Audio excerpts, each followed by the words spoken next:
It's strange how certain nights refuse to fade. Years pass, you change jobs, lose touch with friends, grow into a different version of yourself. And still, one particular evening will lie in wait in the back of your mind like a splinter you never quite dug out.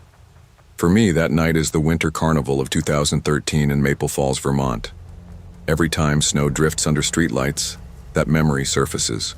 The cold in my bones, the smell of fried dough in the air, and the way my pulse wouldn't slow down no matter how much I tried to convince myself everything was fine. Back then, I was 17 and living with my Aunt Karen. My parents' marriage had ended in the kind of messy unraveling where both sides swore they were right, and neither noticed their kid sitting in the middle of the wreckage. My mom moved 3 states away to start fresh, and my dad stayed behind but didn't seem interested in checking whether I was doing okay. Aunt Karen's house was small but warm, and she did her best to fill the space my parents had left. I kept my grades decent, worked weekends at the library, and mostly kept to myself. The exception was Elliot James. Tall, lanky, and always carrying a camera around like it was an extra limb, Elliot had been my closest friend since the 5th grade. He was sarcastic but never mean, and he had this way of noticing details, like the frost collecting on a mailbox or the way people's eyes shifted when they were lying, that made you feel like you couldn't hide anything from him.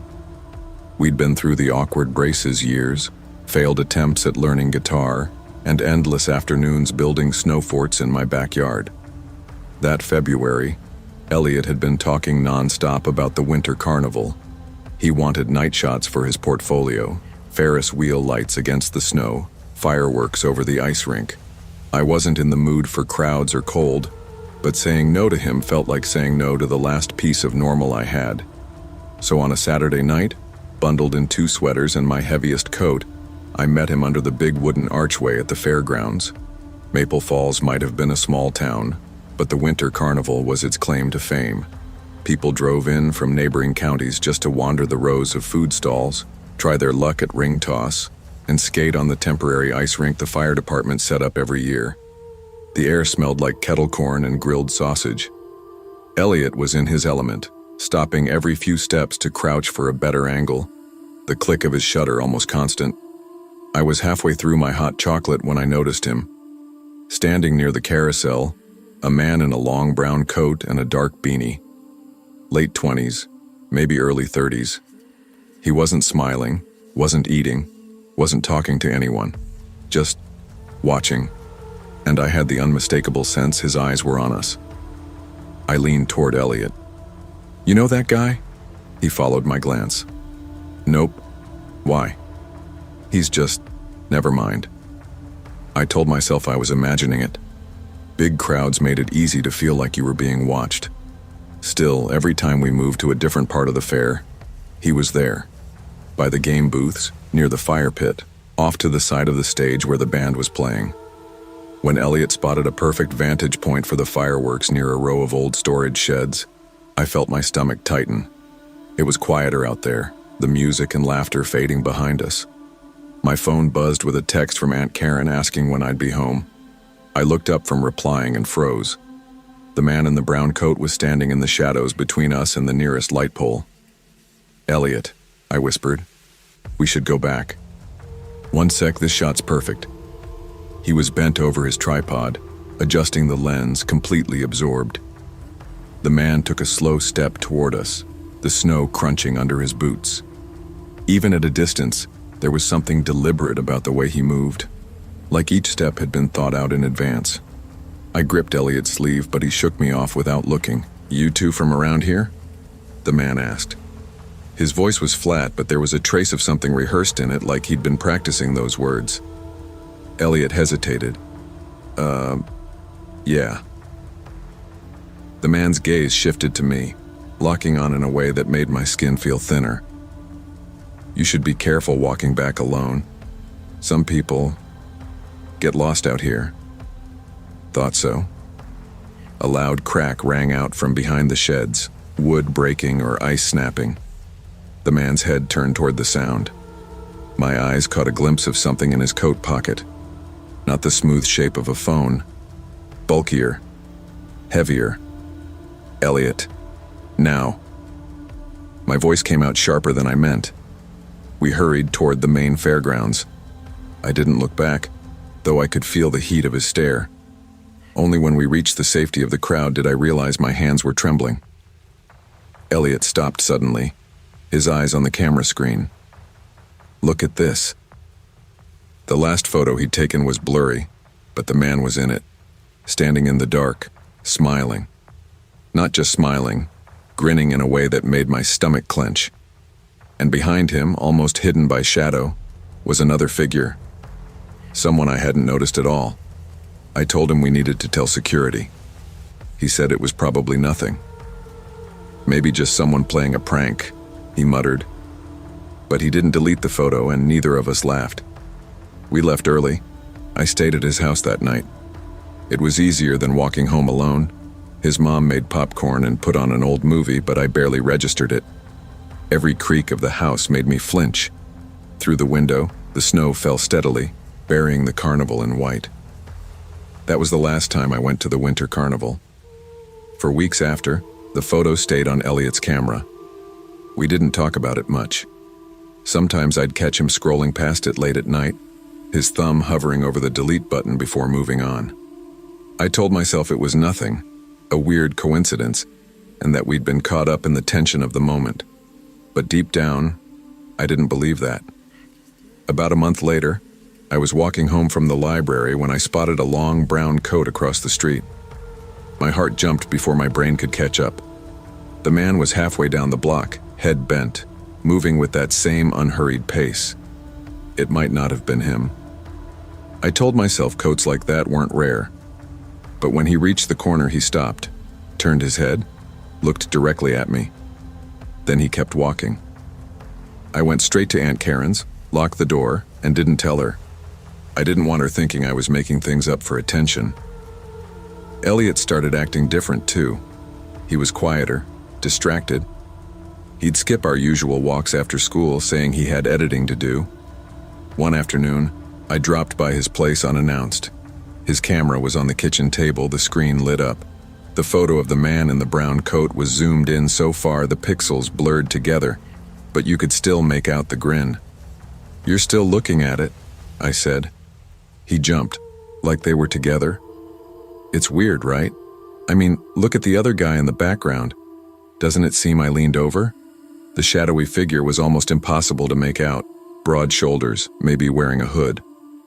"I don't know. Could be anyone." "Yeah," Elliot said, but his voice didn't sound convinced. A few nights later, my phone buzzed at 11:42 p.m. It was a text from an unknown number. "You looked cold that night. Dress warmer next time." My chest went tight. I showed it to Elliot the next day, and his face drained of color. "Respond," he said. "Just don't." Don't, but by then I knew. Whoever had been watching us that night at the carnival hadn't stopped. After that text, I couldn't shake the feeling of being followed. I started checking behind me every time I walked home, taking longer routes just to see if anyone was keeping pace. Most nights the streets were empty, but sometimes I'd catch a flicker of movement in the reflection of a shop window, or the crunch of footsteps in the snow that stopped when I stopped. I told myself it was just nerves. That's what fear does. It teaches you to doubt your own senses. One night in March, Elliot called and told me to meet him at the diner. He sounded urgent. When I got there, he was sitting in a booth with his camera bag open and a manila envelope in front of him. He didn't even say hello, just slid the envelope across the table. Inside were printed photos, grainy, taken at night, from a distance. They were of us, at the carnival, at the library, walking home. In one, I was standing at my aunt's mailbox, head down, flipping through letters. "These were in my locker this morning," he said. No note, no explanation. I stared at the photos. "You think it's him?" Elliot nodded slowly. "Look at the angle. They're taken from far away, but always the same height. It's like he's using the same lens every time." I didn't want to believe it, but the truth was, I'd known for weeks something wasn't right. Whoever this was, they weren't just lurking at public events anymore. They were in our neighborhoods. That night, I asked Aunt Karen if I could start staying later at the library to help with closing. She didn't question it, just reminded me to take the well-lit streets home. I didn't tell her about the photos or the text. Part of me thought saying it out loud would make it worse, but the silence didn't keep him away. The last time I saw the man in the brown coat was in early April, a week before the snow melted for good. Elliot had convinced me to walk out to the old railway bridge for some sunset shots. The place was deserted, just a stretch of rusted steel over the river and the faint hum of water below. We were halfway across when I saw him. He was standing at the far end of the bridge, hands in his coat pockets, face shadowed by the sinking sun. That grin, I recognized it instantly. "Elliot," I said quietly. "I see him." His voice was tight. He raised his camera like he was about to take a picture, but the man took one slow step forward. Then another.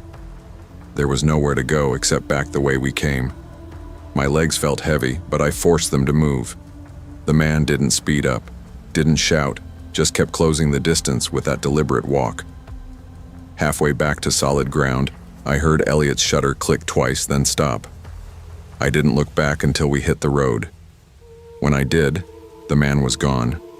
Just empty bridge behind us. We went straight to the police station.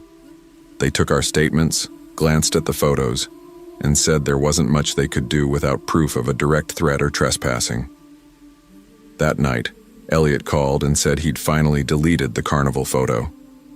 "Looking at it, he'll stop," he said. I wanted to believe him. Maybe if we stop a week later, he and his mom moved to Burlington. My aunt said it was for a job opportunity, but I never got the real reason from him. We still text sometimes, but we don't talk about the winter carnival. As for me, I still live in Maple Falls. I still walk past the fairgrounds in winter. And every so often, just at the edge of the snow-lit dark, I swear I see a tall figure in a brown coat, standing too still to be anyone in a hurry. Watching, waiting. You can tell yourself it's nothing. You can try to explain it away. But when something feels wrong, trust your instincts. Fear might lie to you, but so can comfort. And sometimes, the worst mistake is convincing yourself there's no danger at all. There are certain mornings that seem ordinary until you look back and realize they were anything but. Years later, you remember every detail: the smell of coffee in the air, the scrape of a chair against tile, the way someone's voice sounded when they said your name. I've carried one of those mornings with me since April 2016, when I was 20, and still figuring out what kind of person I wanted to be. That spring, I just moved to Port Townsend, Washington. It wasn't a big move, just across the state, but it felt like an entirely different world. My cousin offered me a couch in his tiny apartment above a laundromat while I started my first semester at the local community college. The floor shook when the dryers downstairs kicked on. The walls were thin enough to hear the neighbor's TV, and the kitchen was barely big enough for two people to stand in. But it was cheap, and it was temporary. Lena Carter had been my best friend since sophomore year of high school. She'd transferred to the same college a month earlier, fresh off a messy breakup with a guy who seemed to drain the light out of her. We fell back into our old rhythm quickly, spending most mornings together at the Velvet Bean, a cozy coffee shop tucked between an antique bookstore and a bike repair shop. The place had big front windows that looked out over the street, a rotating display of local art on the walls, and a permanent soundtrack of soft indie music. Our corner booth was tucked away from the main flow of customers, just enough privacy to make it feel like our little hideout. On that particular morning, the sky was a uniform gray, and the fog made the fairy horns sound close enough to touch. Lena was doodling in the margins of her notebook, a habit she'd never broken, while I worked through a reading for Intro to Sociology. We'd already downed our first Americanos, and were halfway through our second when the door opened. A couple walked in first, both in their mid-30s, dressed sharp like they'd come from some business meeting. With them was a girl, maybe 8 or 9, wearing a faded yellow sweater and clutching a small stuffed rabbit. She had straight brown hair and eyes that didn't seem to focus on anything in the room. Lena followed my gaze. "Cute bunny," she said quietly. "Looks..." I don't know. Not happy. Weird place to bring a kid, though. I noticed the same thing. Not just the lack of a smile, but the faint bruises along her wrist, just visible when her sleeve slipped. The couple ordered drinks and took a table across from us. They spoke in low, quick whispers, leaning toward each other in what looked like an argument. The girl sat still, gripping her rabbit like it was the only thing keeping her anchored. The woman's phone rang and both adults stepped outside to answer it, leaving the girl alone. I exchanged a look with Lena. Something about the way the girl kept glancing toward the door made my stomach knot. "You thinking what I'm thinking?" Lena asked. "Yeah," I said, already sliding out of the booth. I approached her slowly, crouching down so I wasn't towering over her. "That's a nice bunny. What's his name?" "Hey," I said gently. She hesitated, looking at me like she wasn't sure if I was real. "Oliver," she said finally, voice soft. "That's a good name," I said. "I'm Mia. Is everything okay?" She glanced toward the window where the couple stood with their backs to us. "Can't talk to people." They said the way she said it, not whiny, not defiant, just flat, made something twist in my chest. I noticed her nails were bitten down to the skin, some even raw. "Do you want to help me pick out a cookie for Oliver?" I asked, nodding toward the counter. She didn't smile, but she slid off her chair and followed me. Ty, the barista, was polishing mugs. We'd talked before about how he'd handled drunk customers and even broken up a fight in the shop once. I gave him a look I hoped he understood. While the girl scanned the pastry case, Lena pulled out her phone under the table and started typing fast. I knew she was either looking up the non-emergency police number or texting someone who could respond quickly. The door slammed open. The man strode in, his voice tight. "Come here. Now." The girl froze. I stepped in front of her without thinking. She was just, "Not your business," he snapped, stepping closer. His hand reached for her shoulder. Lena stood, voice steady. "Police are on their way." He stopped mid-step. His expression flickered. First anger, then something colder. He glanced at the woman outside, then back at us. "You don't know what you're doing." Ty came around the counter, phone in hand. "Regret," he said evenly. "Might want to leave before you do something you—" The man's jaw tightened. Without another word, he turned and walked out, yanking the woman by the arm. The girl started crying quietly, her face buried in the rabbit's worn fur. Lena wrapped an arm around her and guided her back to our booth. I sat across from them, watching the window in case the couple came back. Ty called the police, his voice low but urgent. "Possible missing child," I heard him say. "Adults, mid-30s, male and female, left in a hurry. Heading east on Water Street." 2. The officers arrived within 10 minutes. One knelt beside the girl and spoke to her gently, while the other asked us for descriptions and details. I told them about the bruises, the distant look in her eyes, how she said she wasn't allowed to talk to people. Lena added what she'd seen, her tone clipped and certain. When the officers walked the girl outside, one of them paused. "From Kitsap County for 2 weeks," he said. "You did the right thing. She's been reported missing." The door shut behind them, and suddenly the coffee shop felt too quiet. Lena sat back, staring at her untouched drink. "We almost didn't say anything," she whispered. "Yeah," I said. My hands were still shaking. We stayed another hour, just sitting there. Every time the bell over the door jingled, I found myself glancing up, half expecting the man to return. That night, lying on the pull-out couch in my cousin's apartment, I kept replaying it all in my head. The girl's eyes, the bruises, the man's voice when he said we didn't know what we were doing. He was wrong. We knew exactly what we were doing. What scared me was how easily we could have done nothing. The next week, Lena and I went back to the Velvet Bean like normal. We sat in our corner booth, drank our coffee, and pretended everything was the same.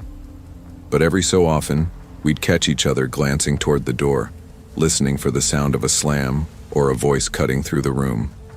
Ty told us the police had called him later that day to thank him. The girl had been reunited with her aunt, who had custody. The couple was being investigated for multiple charges. That should have felt like closure.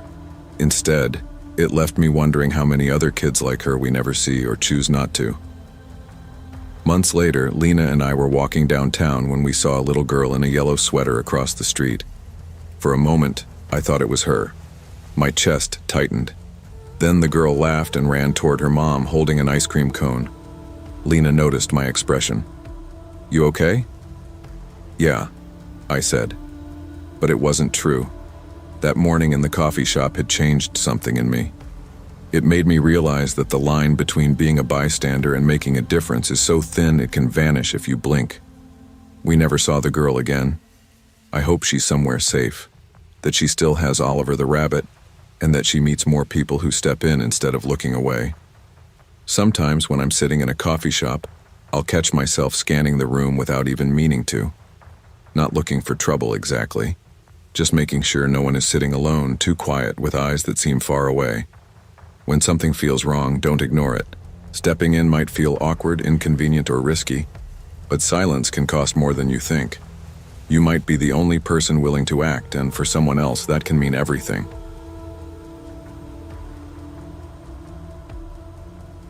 It's strange how a memory can feel like it belongs to a dream until you start pulling at the details. The warmth of the air that night, the way the light above the parking lot flickered just a little too slow, the sound of footsteps in a hallway where there shouldn't have been any. That trip in May 2019 was supposed to be nothing more than a much-needed escape, a long weekend away from our cramped apartment, the never-ending hum of college life in Flagstaff, and the kind of stress that makes you feel like your bones are tired. Sophie Hale had been my best friend for 6 years by then. We met in sophomore year of high school, two awkward kids who bonded over late-night diner coffee and a shared ability to find trouble in small towns. In college, we somehow managed to stay roommates without killing each other, though it meant tolerating the constant sound of her late-night documentaries and my bad habit of eating cereal at 3 a.m. She found the hotel in Santa Fe online, an old roadside place off Route 285 with bright turquoise doors and a neon cactus sign that buzzed faintly in the photos. "It's quirky," she told me, grinning over her laptop. "We'll be like Thelma and Louise without the crime spree." Our first day was exactly what we needed. We wandered through art galleries until our feet ached, bought more turquoise jewelry than either of us could justify, and sat in a hole-in-the-wall restaurant eating green chili enchiladas until the owners gently hinted it was closing time. The air was warm and carried the faint smell of mesquite smoke as we drove back to the hotel, laughing about nothing in particular. And then I saw him. He was standing under the far streetlight at the edge of the lot, hands buried in his pockets, head tilted slightly as if studying something in the dark. The flickering bulb made his outline shift, like a badly cut frame in an old film reel. I wouldn't have thought much of it if not for the way his eyes seemed to lock on us as soon as we pulled in. "Do you know him?" I asked quietly. Sophie glanced his way without slowing down. "Nope, probably just another guest." We got to our room, locked the door, and pulled the curtains tight. Sophie flipped on the TV, her voice casual as she told me not to start imagining things. But something about the way his gaze had lingered stuck with me, like he wasn't just looking, but recognizing. It was close to midnight when I heard the footsteps. They were slow, even, getting closer. Sophie muted the TV. We both sat there waiting. The sound stopped right outside our door. Then came the knock. Not a polite tap. A single, heavy thud against the wood. I went to the peephole. The man from the parking lot stood perfectly still, eyes fixed forward. He didn't sway. He didn't shift. He just waited. We didn't answer. After a long moment, he turned and walked away. The sound of his footsteps faded, but it didn't feel like he'd gone far. The next morning, we went down for breakfast in the small lobby. I spotted him immediately, sitting alone by the window, stirring his coffee in slow circles, but never lifting it to his mouth. Sophie avoided looking at him, but I couldn't help noticing the way his eyes followed us as we walked past. Not a glance, a steady, unblinking track until we stepped outside. We tried to enjoy the day, wandering through museums and lingering over street food, but I found myself checking over my shoulder more than once. No one was there, but that didn't make me feel any better. When we came back that evening, the hallway to our room was empty. We'd just reached our door when I heard it. Footsteps behind us, fast and deliberate. Sophie fumbled with the keycard. I turned just enough to see him. He was closing the distance, his eyes locked on us like they'd been in the parking lot. We slipped inside, the door latching just as he reached it. Another single knock, then silence. The front desk clerk didn't seem particularly concerned when we called. "Ma'am," she said, her voice tinny through the phone. "Unless he tries to enter your room, there's not much we can do. He's probably just another guest." I looked at Sophie, who was sitting cross-legged on the bed, the remote still in her hand. Her brows knit together. "What if he's not?" I asked the clerk. A pause. Then, "We'll make a note in the system." We hung up, neither of us feeling better. Sophie tried to distract herself with some cooking show, but I found myself staring at the narrow gap between the bottom of the curtains and the carpet. The light outside shifted occasionally when someone passed by. Every time, my heart jumped. That night, I barely slept. Around 2 in the morning, I heard the faint creak of the floorboards in the hallway. Not walking, just one sound, like someone shifting their weight. Then nothing. I told myself it was just the building settling, but I stayed awake until the sun edged over the blinds. The next day, we started avoiding the hallways whenever possible. If we heard voices in the corridor, we waited until they passed before leaving. We stopped taking the elevator and used the stairs closest to the lobby. It was exhausting, but the thought of running into him again in some quiet stretch of carpeted hallway was worse. By the 3rd day, we were counting down the hours until checkout. We planned to leave early, but that evening we made the mistake of staying out just a little too long. When we returned, the parking lot was dim. 2 of the overhead lights had gone out.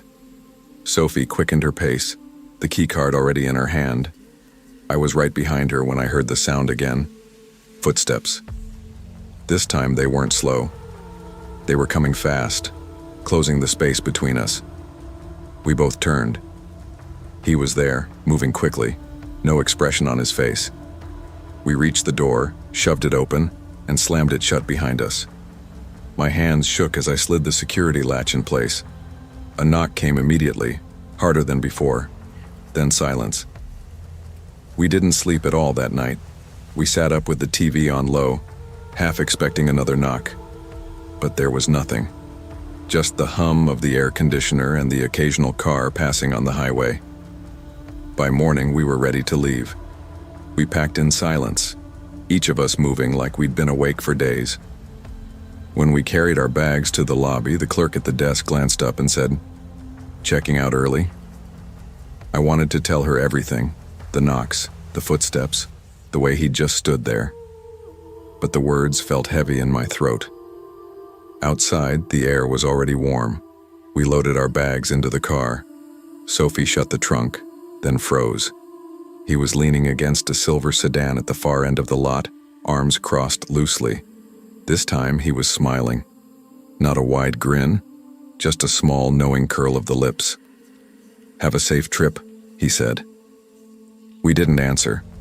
We got in the car, locked the doors, and drove. It wasn't until we hit the highway that Sophie spoke. I don't think he was a guest. Neither did I. We drove the first 20 miles in silence, the desert flattening out around us, the morning sun turning everything gold.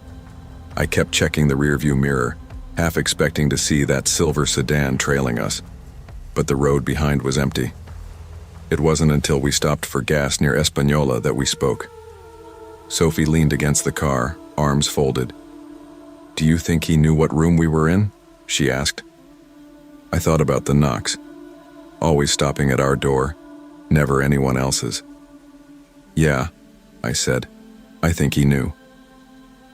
The rest of the drive to Flagstaff felt longer than the trip out had, every roadside motel and quiet parking lot making me uneasy.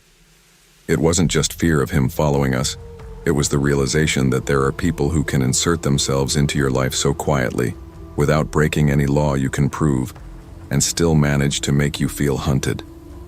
When we got home, I double-checked the locks before I even unpacked. That night, Sophie called her older brother, a police officer in Phoenix, and told him the whole story. He didn't laugh it off. "If it happens again," he said, "call the police right away. And keep records. Times, dates, everything." Weeks went by, and nothing happened. No strange knocks, no unfamiliar cars parked outside our place. But every time I walked down a long hallway, in an office, a hotel, even the school library, I caught myself listening for footsteps behind me. Sophie and I never stayed in budget motels again. We read reviews more carefully, checked parking lots before unloading our bags, and asked for rooms close to the lobby. It wasn't paranoia, so much as realizing how thin the line is between harmless and dangerous, and how often you can't tell which side someone is on until it's too late. Sometimes I wonder who he was, if he really was just another guest. But I keep coming back to one thing. He never had luggage. Not once. I still hear those footsteps sometimes, even in my dreams. Slow at first, then faster, closing the gap. And I always wake up before the knock.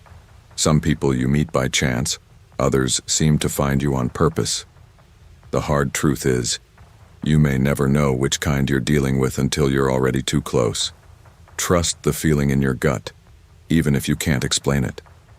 Safety doesn't always come from being right. Sometimes it comes from acting before you're sure. Looking back, I can't pinpoint the exact moment things turned strange. It wasn't like a movie where the music swells and you know something bad is coming. It was quieter than that. The summer of 2017 was my first taste of what I thought was real adulthood. I'd landed an entry-level job at a small publishing company in Richmond, Virginia. A building with creaky floors, fluorescent lights that hummed, and a coffee pot that tasted faintly of burnt toast no matter who made it.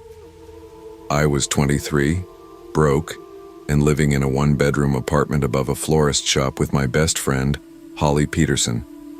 We'd met during freshman year of college, back when we thought running our own press would be romantic and rebellious.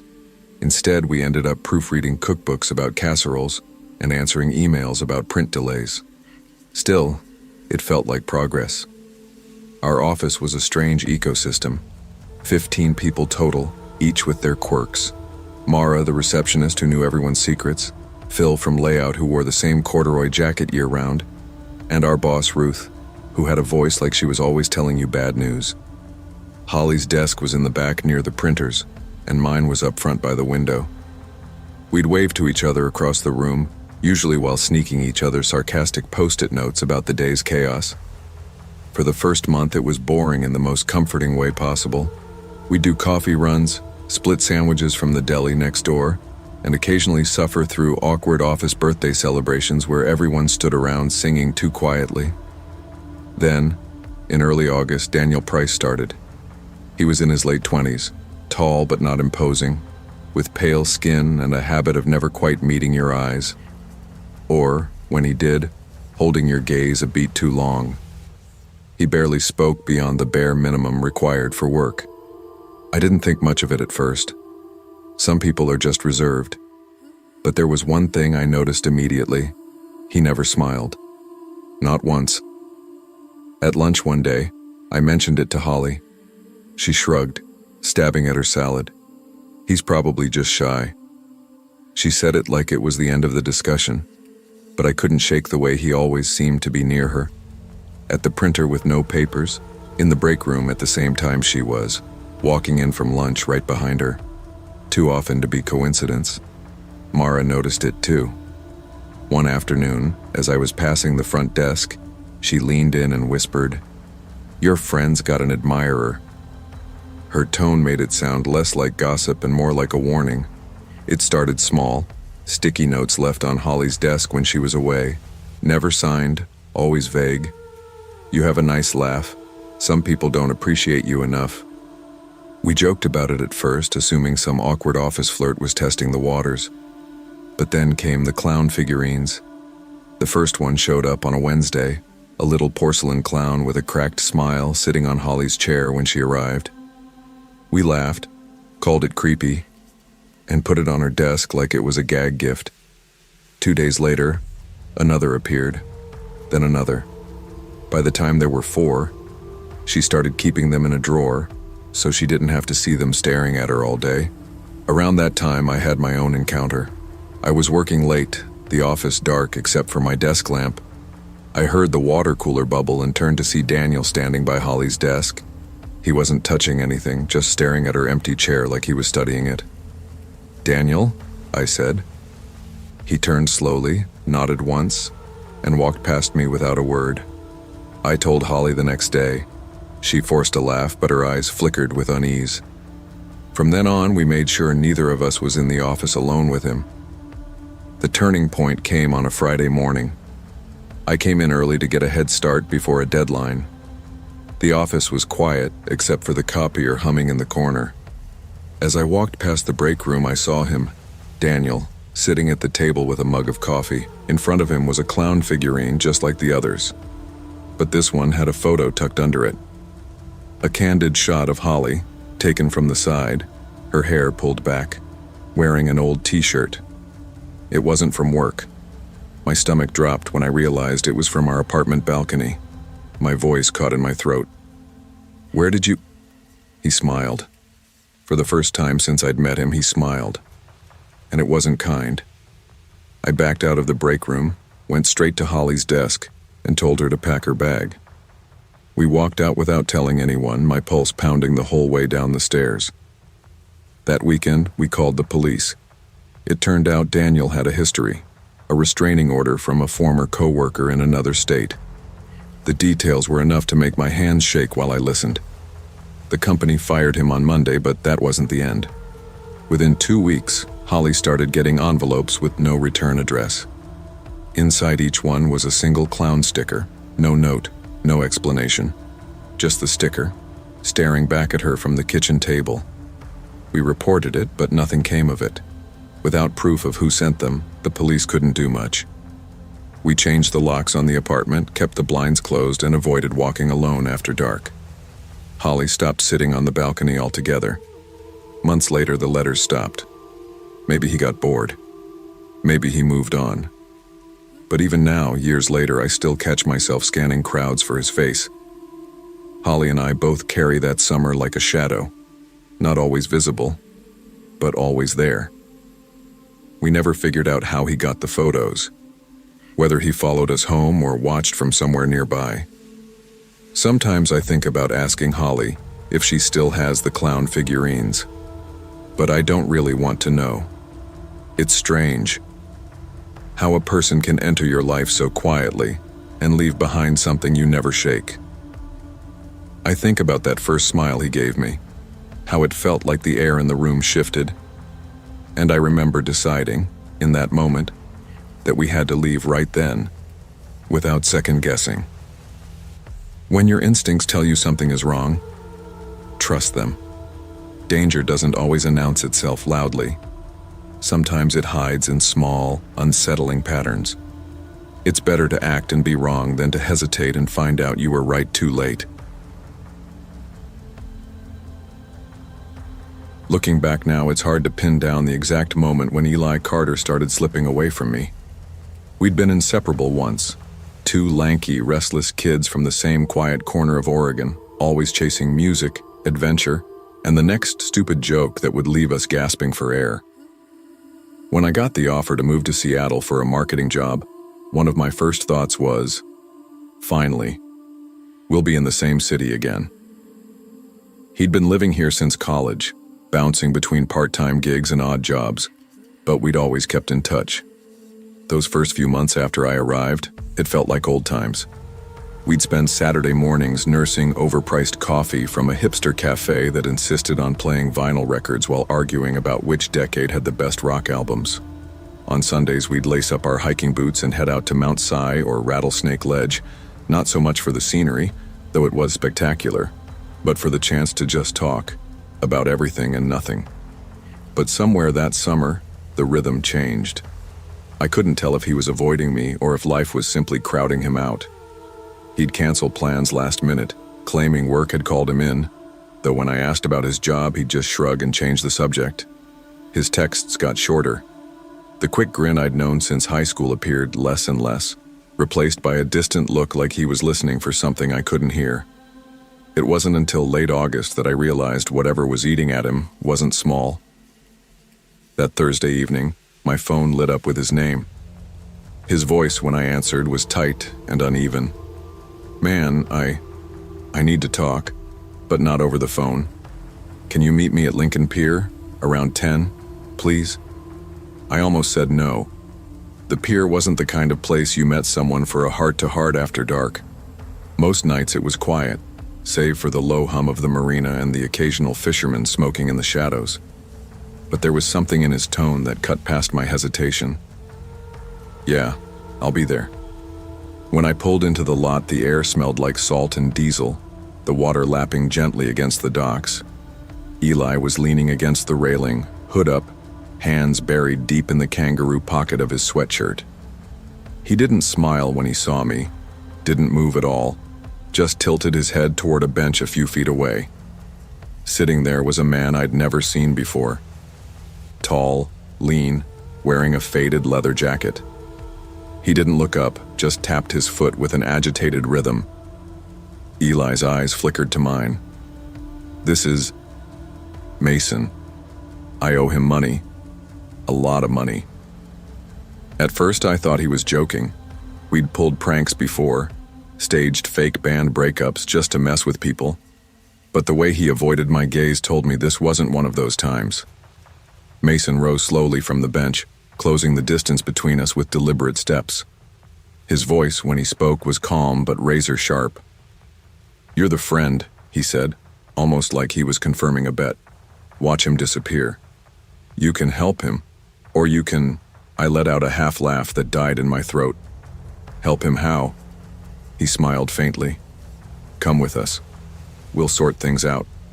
I looked at Eli, waiting for him to wave it off to tell me this was some sort of overblown misunderstanding.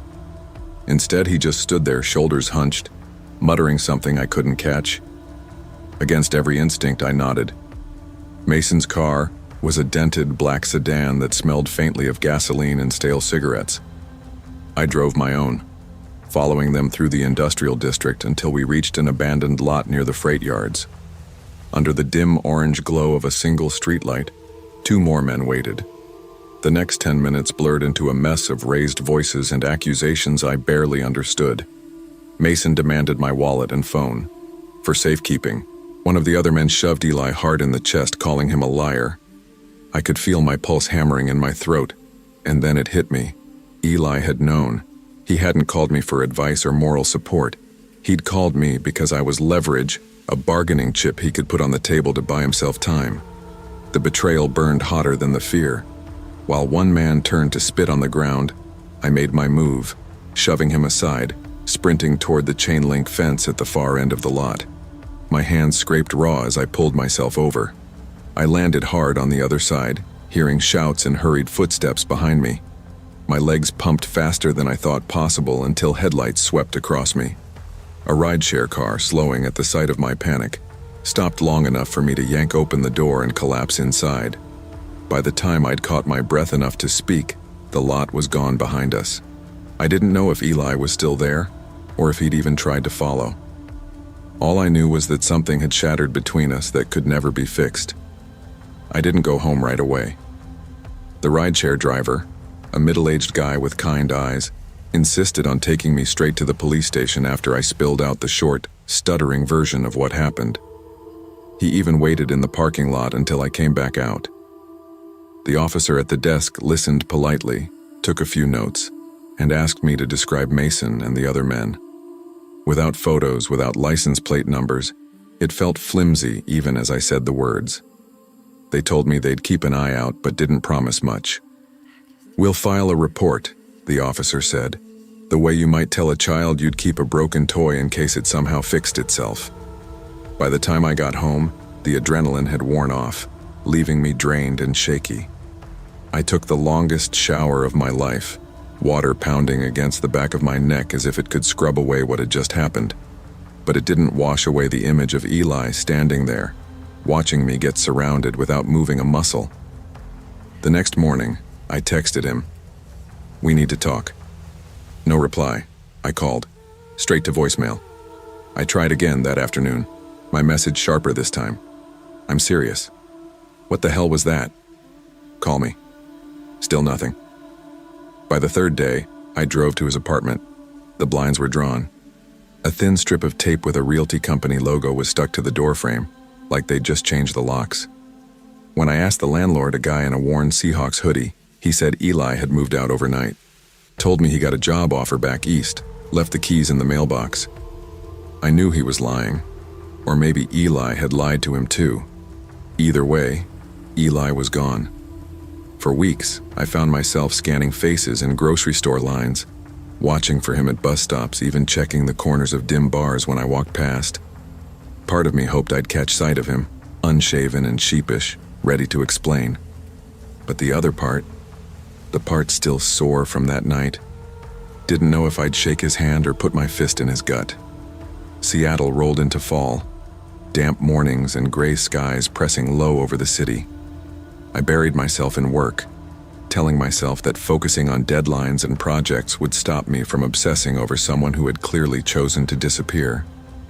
It almost worked, until Mason found me again. I was walking back from a late meeting, cutting through the quieter streets near the marina. I smelled cigarette smoke before I saw him. He stepped out from a shadowed doorway, leather jacket the same as before. "Been a while," he said, smiling faintly. I froze. "Where's Eli?" He took a slow drag from his cigarette, exhaling toward the streetlight. "Some people don't want to be found." That's not an answer. He tilted his head. "It's the only one you're getting." Before I could press him, a pair of headlights swung down the street. Mason dropped his cigarette, ground it out with his boot, and stepped back into the shadows. By the time the car passed, he was gone. That night, sleep was impossible. My mind replayed his words in a loop, trying to pry meaning from them. Did it mean Eli was hiding by choice? Or that he couldn't come back even if he wanted to?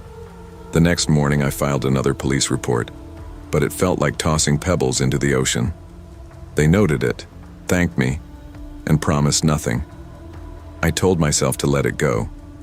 People change, friends drift apart. But deep down, I knew it wasn't that simple. The city felt different now, narrower somehow. Every alley, every dim parking lot seemed like a place I might see Mason again. Winter came early that year, Seattle's streets shimmering with rain that felt colder than snow. By December, I had stopped expecting to hear from Eli, but forgetting him was another matter entirely. It's strange how someone can be absent for months and still be everywhere. In the coffee shop we used to haunt, in the empty space next to me on a trail, in the first few notes of a song we both loved. One Friday night just before Christmas, I left work late and decided to take the long way home along the waterfront. The pier was nearly deserted, the air sharp with salt and diesel, just like the night everything had changed. That's when I saw him. Eli was standing near the far end, hood up, hands stuffed into his pockets. For a second I thought about turning away, pretending I hadn't seen him. But before I could move, he looked up and met my eyes. I walked toward him, every step pulling up a different memory, and every one of them tainted now. He didn't smile, didn't apologize. He just said, "You shouldn't be here." "Neither should you," I shot back. He looked thinner, older somehow, though it had only been a few months. "It's not safe," he said. "For you, or for me?" "Both." I wanted to ask what he meant. I wanted to demand an explanation for that night, for disappearing, for using me like a pawn. But before I could, Mason appeared out of the darkness, his voice as smooth as the first time we met. "Time to go." Eli didn't argue. He just gave me one last look, not of guilt exactly, but something close, and walked away with him. The sound of their footsteps faded into the wet night air, and I didn't follow. After that night, I stopped looking. Not because I'd stopped caring, but because I understood something I hadn't before. Eli wasn't lost in some mess he wanted to escape from. He'd chosen his path, even if it meant burning the bridge between us. The police report from my first encounter sat in a manila folder in my desk drawer, a quiet reminder of how fast trust can crumble. I never added to it. I didn't call the department again. I didn't walk the marina after dark. I built my life back up slowly, made new friends, took solo hikes, even went to concerts again, though I kept to the back of the crowd. But sometimes, in the middle of a normal day, I'd catch myself scanning faces in a grocery store or a train station, wondering if Eli was out there watching from somewhere I couldn't see. I never saw Mason again. Months later, on a rainy afternoon in March, a letter showed up in my mailbox. No return address. Inside was a single piece of paper with 3 words written in Eli's messy scrawl. "I'm sorry, man. I burned it in my sink before I could change my mind." Sometimes the people we trust most will be the ones who put us in harm's way. Loyalty is a powerful thing, but it should never come at the cost of your safety or self-respect. You can care about someone and still choose to protect yourself. The hardest part isn't walking away. It's learning to live with the fact that the person you thought you knew was never quite the person they really were. I never thought much about the way certain days begin. You wake up, make your coffee, check your phone, and carry on under the assumption that it's just another dot on the calendar.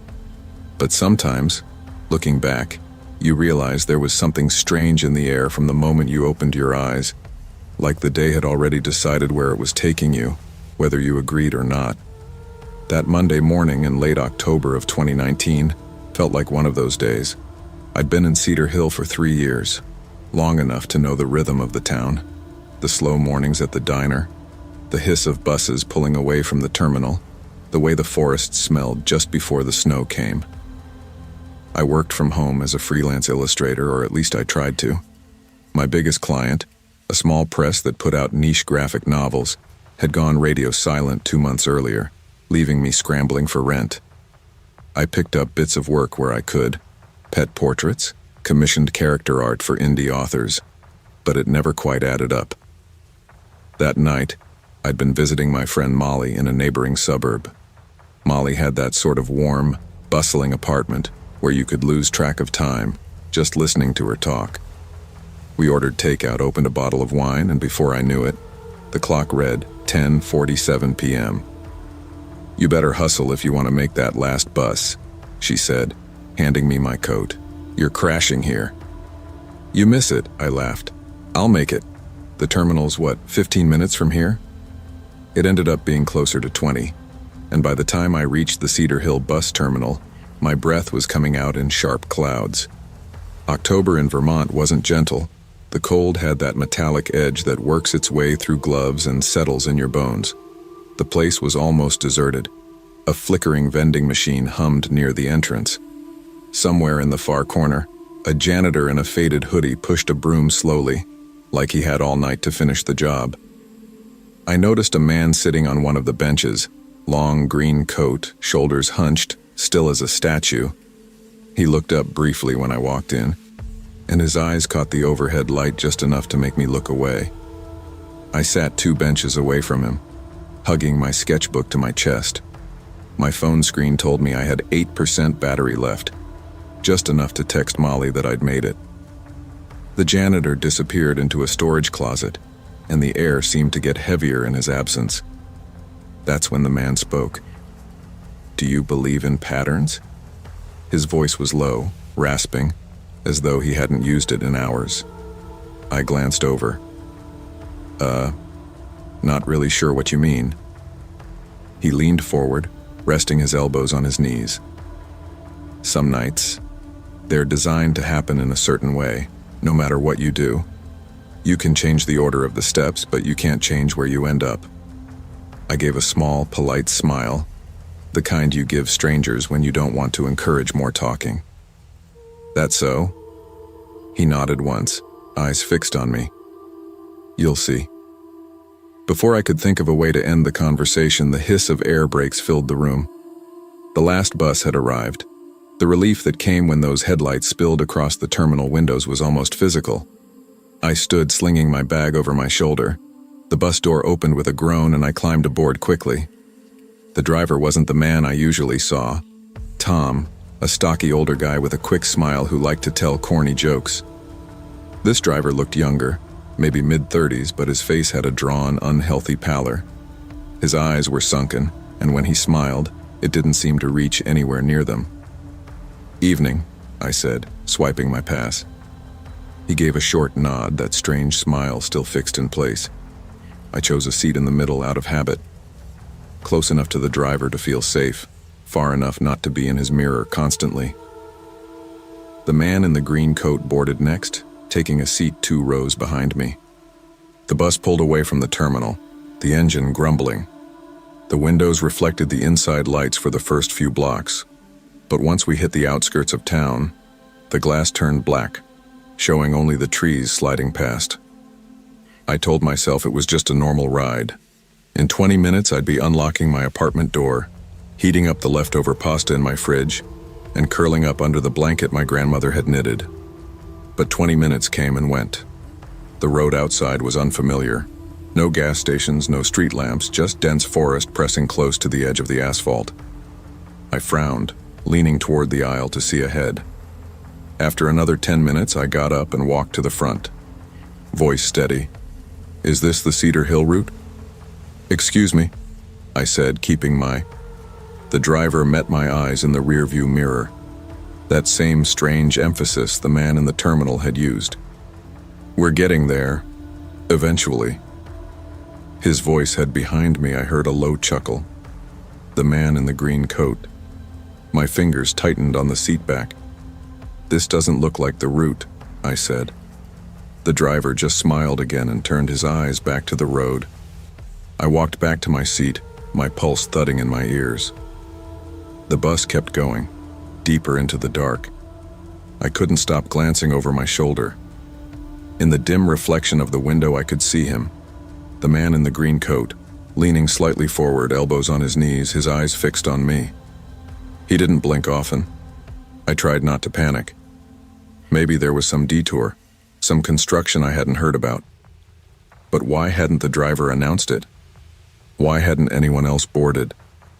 The bus rolled on, the forest outside growing denser, the road twisting in ways I didn't recognize. My phone was dead now, a useless weight in my coat pocket. After what felt like an hour since leaving the terminal, the bus slowed and pulled onto a narrow shoulder. There was no signpost, no houses, not even the faint glow of a distant porch light. The driver turned in his seat to look at me. "This is your stop." I stared at him. "No, it's not. I'm not getting off here." His smile widened, but his eyes stayed flat. "It is tonight." I felt the shift in the air behind me before I saw it. The man in the green coat stood moving into the aisle.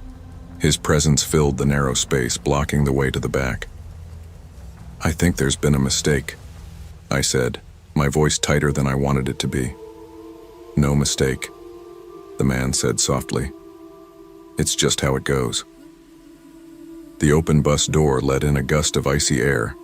I could hear the wind in the trees, a deep rushing sound like the ocean in a seashell.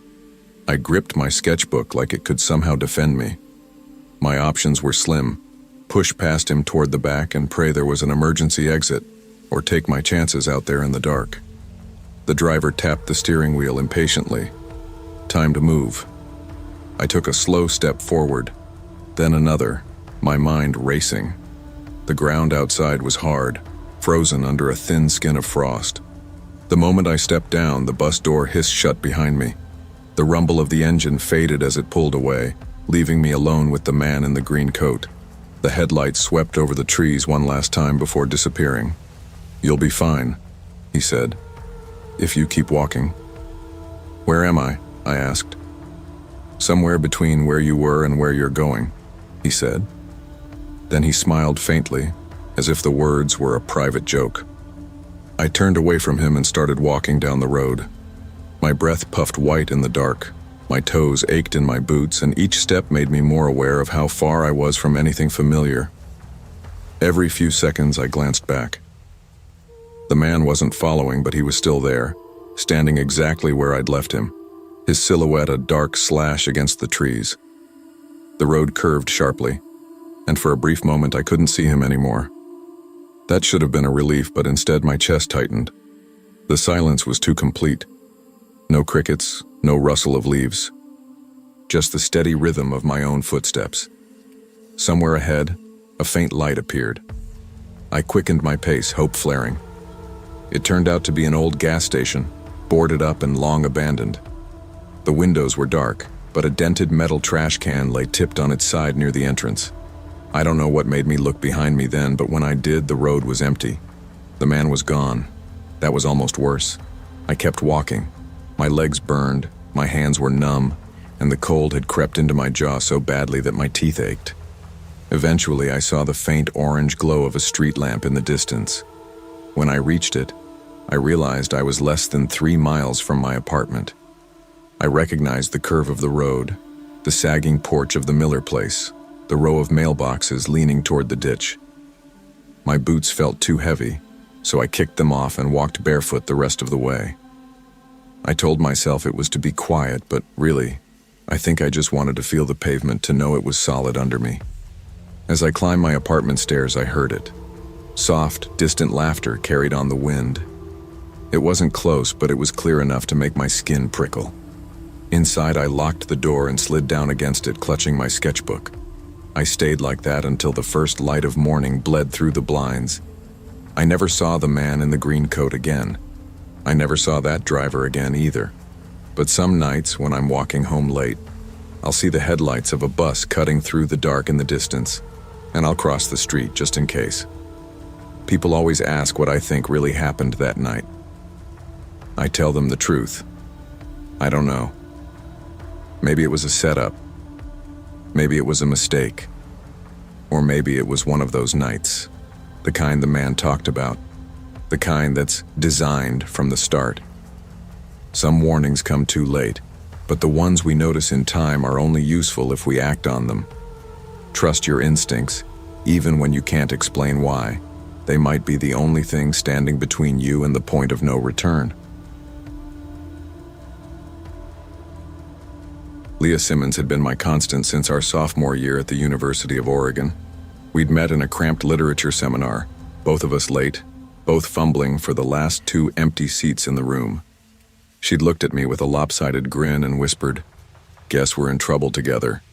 That was it. Our friendship was set. Over the years, we'd lived in the same apartments, nursed each other through breakups, celebrated each other's promotions, and spent too many late nights wandering dim streets just to keep talking. Life had scattered us a bit. I landed in a small apartment on the east side of Portland, while she found a cozy duplex across town. But Friday afternoons were sacred. That was when we'd meet at Maple Grind, our little corner cafe that always smelled like warm pastries and cinnamon. The cafe wasn't much to look at. Mismatched chairs, chalkboard menus, and a few chipped mugs that regulars quietly claimed as theirs. But it had the right kind of quiet, enough chatter to feel alive, enough stillness to let conversations stretch. That's where we unpacked our weeks, leaning across the table over lattes, swapping stories about bad bosses and strange dreams. It was late March 2021 when things shifted. That Friday, rain had been falling since dawn, soaking the sidewalks and turning the streets into mirrors. I was stuck in traffic, watching the minutes tick past our usual meeting time. By the time I pushed through the cafe door, shaking off the wet, Leah was already there at our spot by the window. She had her coffee untouched in front of her, hands wrapped around the mug like she was trying to draw heat from it. "You okay?" I asked, dropping into the seat across from her. She hesitated just a little too long. "Yeah, just tired." But I'd known Leah for almost a decade, and I could read the tension in the way her shoulders curled inward, the way her eyes kept darting toward the counter. That's when I saw him, tall, in a black raincoat that dripped onto the floor, standing too still while waiting for his order. His gaze moved over the room until it settled on us, lingering a beat too long. We tried to keep our conversation going, but it was forced. Leah's voice was thin, her laugh non-existent. The usual hum of the cafe was different that day, quieter, with the occasional low murmur between the baristas. One of them, a young guy with a mop of dark hair, kept pacing behind the register, glancing toward the door like he was expecting trouble. Leah leaned forward as if to say something important, but before she could, the man in the raincoat stepped up to our table. His presence was immediate and wrong, like a shadow falling over a sunny patch. "Leah," he said, his voice soft but sharp at the edges. "You weren't answering my calls." The color drained from her face. She whispered my name under her breath, not as a greeting, but as a plea. "This is Evan," she said quickly, barely looking at me, back to me. "He's been showing up places. My ex." Her eyes flicked toward him. Then I pushed my chair back and stood. "She doesn't want to talk to you." His eyes locked on mine, unblinking. "This isn't your business." Before I could answer, the barista called from behind the counter, voice loud and steady. "Sir, you need to leave." That's when Evan reached into his coat. My mind jumped to the worst. A flash of cold certainty that I was about to watch something irreversible happen. But instead of a gun, he pulled out a switchblade. The metallic click echoed in the stillness as the blade snapped open, its point aimed at me. Everything slowed. Leah's sharp inhale, the scrape of a chair leg against tile, the smell of burnt espresso in the air. Then movement exploded as a man by the door lunged at Evan, tackling him from behind. The knife clattered across the floor, spinning once before sliding under a table. The room erupted into shouts, chairs tipping over, coffee spilling. I grabbed Leah's arm and yanked her toward the back exit. Her hand was ice cold in mine as we slipped on the wet floor, pushing through the door into the alley. Rain hit our faces like needles, but we didn't stop running until we reached the next block. We ducked under the awning of a closed bookstore, both of us gasping for breath, rainwater dripping from our hair and coats. Leah leaned against the wall, her face pale and drawn, eyes darting in every direction like she expected Evan to materialize out of the shadows. "You have to tell me what's going on," I said, keeping my voice low but firm. She swallowed hard. "It's been weeks. He's been outside my place at my job. I thought maybe if I ignored him." Her voice cracked. "I didn't want to drag you into it." The sound of distant sirens cut through the rain. I didn't realize my fists were clenched until I felt my nails biting into my palms. Too late for that. "We're going to the police." Within minutes, 2 patrol cars pulled up near the cafe. We walked back slowly, cautious, but the scene was already under control. Evan was cuffed, his raincoat dark with water, his face unreadable as he was led into the back of a cruiser. The man who'd tackled him gave us a nod as if to say, "Don't mention it." Inside, officers took our statements. I could feel Leah trembling beside me, her fingers tapping nervously on the table. The knife sat in an evidence bag on the counter, its blade catching the fluorescent light in sharp glints. The officer in charge explained that Evan would be booked, but bail was possible. "We'll process a restraining order," he said, "but it'll take some time." His tone carried that bureaucratic weariness that told me this was far from his first case like this. When we stepped back out into the rain, Leah looked smaller somehow, like the weight of the day had pressed her into herself. "Can I stay at your place?" she asked quietly. "Of course." That night, she curled up on my couch under an old quilt, the television flickering in the background. I sat in the armchair pretending to read, but really just listening for any sound outside. Days turned into weeks. Leah stayed with me, leaving only for work, and even then, never alone. She changed her number, deleted her social media accounts, and avoided answering the door unless we were expecting someone. Every creak of the hallway made her tense. Every unfamiliar face on the street drew her eyes. I started to understand the slow erosion of normal life that comes with being watched. It wasn't just the fear of what Evan might do. It was the constant uncertainty of when. Even in the safety of my apartment, I caught myself double-checking locks, glancing at the windows, wondering if some part of him was still out there.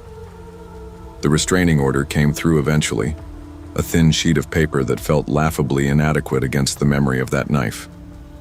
Still, it gave Leah something to hold on to, proof that someone in authority had acknowledged what she'd been through. One night over takeout containers and half-watched sitcom reruns, Leah admitted she hadn't been honest with me about how bad things had gotten before that day at the cafe. "He followed me home from work once," she said, her voice barely above a whisper. "He didn't try anything, just stood across the street for hours. I thought, maybe I could handle it on my own. I didn't want to be a burden." I put down my chopsticks. "Leah, you're my best friend.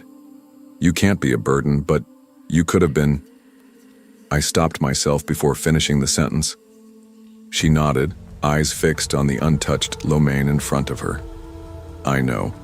The rain outside tapped against the window like it was marking time, reminding us both that the city was still out there, and so was he. By the time summer edged into the city, the rain had given way to long, dusty afternoons and evenings that lingered just past 9. Leah had been back at her own place for a few weeks, though I still called every night to check in. She sounded better most of the time, steadier, like she was learning to breathe normally again, but the undercurrent of caution never left her voice. One Thursday, she invited me over for dinner. The table was set with mismatched plates and a bottle of wine we'd been saving since college, waiting for the right time. We laughed over old stories, traded work gossip, and for a moment it felt like we'd reclaimed something. Then, halfway through clearing the dishes, I saw her freeze. She was staring at the front window, my body tensed before I even turned to look.